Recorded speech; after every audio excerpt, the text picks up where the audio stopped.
acha ubishi wenu, acha. Ni mangapi Mungu amefanya nawe umeshuhudia. Mimi ni askofu mkuu wa kanisa la Iglesia de Deus para o Mundo, ambaye nimetumwa na Tanzania Assemblies of God kuanzisha kazi ya Mungu hapa nchini Msumbiji. Na kanisa sasa lilianza tarehe 7, lilianza mwaka 2012 na mimi nilifika hapa rasmi tarehe 7 mwezi wa 4 2012. Na hivyo basi na kuanza kazi ya Mungu katika mazingira ya changamoto, lakini changamoto zile lugha na mila na tamaduni. Ila nashukuru Mungu kwamba mpaka leo kanisa limesajiliwa na tayari sasa mwaka huu tuna miaka 13. Ndani ya miaka 13 tumeona mafanikio makubwa. Tumekuwa na makanisa, tumepanda makanisa ndani ya nchi, makanisa 44. Ni jambo la kumshukuru Mungu sana kwa askofu mkuu wetu Dr. Barnabas Mtokambali pamoja na kamati yake na idara ya umisheni na kanisa lote la nchi kwa yale Mungu ambayo ameyafanya kupitia watumishi wa Mungu hawa na marafiki mbalimbali katika kuhakikisha kazi ya Mungu inasimama hapa nchini.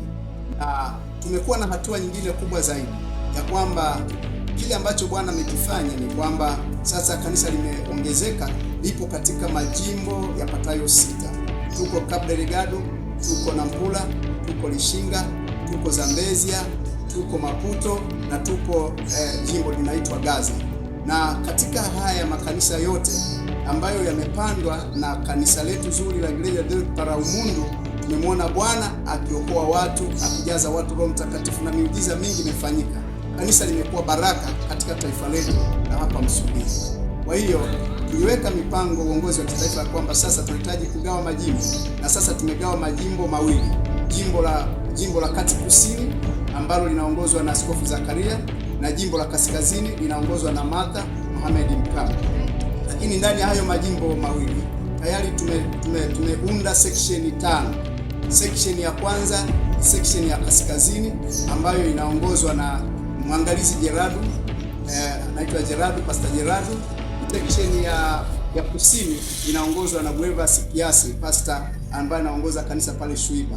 Lakini pia section ya katikati inaongozwa na mchungaji wa Monapo ambaye anaitwa Fazili Athumani. Lakini pia section ya Magharibi inaongozwa na mama mmoja mchungaji ambaye anaitwa Liliana. Na pia ile section ya Kati Kusini inaongozwa na ndugu yetu pastor wa Katembe anaitwa Albino Mishavao. Kwa hiyo hizi ndizo section na uongozi wake, na tunazo kamati. Kupitia uundwaji wa majimbo na section, kwetu tumeona ni ushindi mkubwa ambapo kazi ya Mungu itaenda kwa kasi zaidi. Na hivyo tulikuwa na wiki nzima la baraka katika jiji la Nampula, kanisa la Nampako, ambapo tulikusudia wote tukusanyikie hapo, ambapo wachungaji wote walifika ile tarehe 23 na tukaanza maombi ya kufunga na kuomba kwa muda wa siku 3 kuanzia Jumatatu, Jumanne mpaka Jumatano. Kwa hiyo siku hizo zilikuwa ni siku za maombi. Tulibarikiwa sana, tulirejeshewa nguvu mpya, tulifarijika sana.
Mwezi wa 11 mwaka 2025. Basi siku hiyo ndio tuliweka watu viongozi, ndio waweka watu maaskofu wa majimbo na kamati zao, na maaskofu wa majimbo waliweka waangalizi wa section na kamati zao. Kwa hiyo ilikuwa ni baraka. Kitendo cha kazi hiyo iliyofanyika, kanisa limefurahi, kanisa limebarikiwa, na tumejisikia nguvu mpya na kuona kwamba tunaenda katika sura nyingine mpya. Tunamshukuru Mungu kwa yale Mungu amefanya, mzidi kutuombea. Amen. Igreja de Deus para o Mundo, Mozambiki. Uhuru wa Yesu Mozambiki. Mozambiki kwa Yesu. Mozambiki kwa Yesu. Uhuru wa Yesu Mozambiki. Uhuru wa Yesu Mozambiki. Mozambiki kwa Yesu. Mozambiki kwa Yesu. Uhuru wa Yesu Mozambiki. Kwa upendo na kwa umoja tutasimika bendera za uhuru wa Yesu Mozambiki. Kwa upendo na kwa umoja tutasimika bendera za Yesu Mozambiki. Kwa kupanda makanisa na kuhubiri Injili kila mahali. Kwa kupanda makanisa na kuhubiri Injili kila mahali.